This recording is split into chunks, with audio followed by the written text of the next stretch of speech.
I've been attached with the feeling of now waking up with you by my side.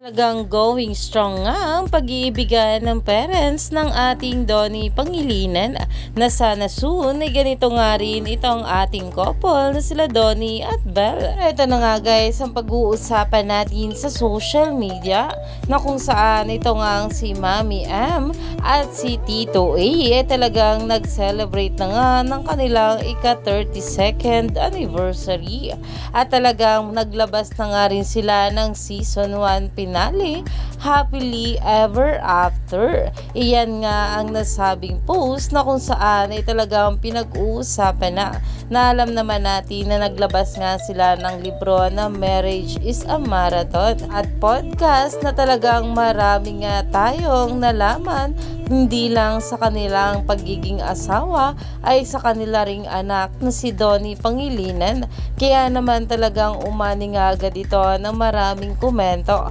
na ayon pa nga guys kay Tita M, 32 years strong. You've taught me how to live and love by example. You've colored my dreams with how it's supposed to be. You've allowed me to learn from your mistakes so I could do better.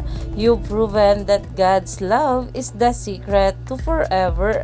Though you've made it clear that not everything rainbows and butterflies in the life shared by two people who are wildly vast and wildly different.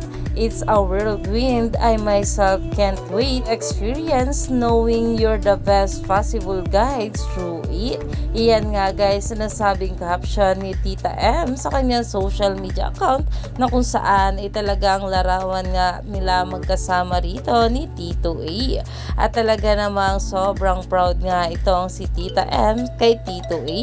At syempre ganoon nga rin itong ating Donnie Pangilinan sa kanyang parents.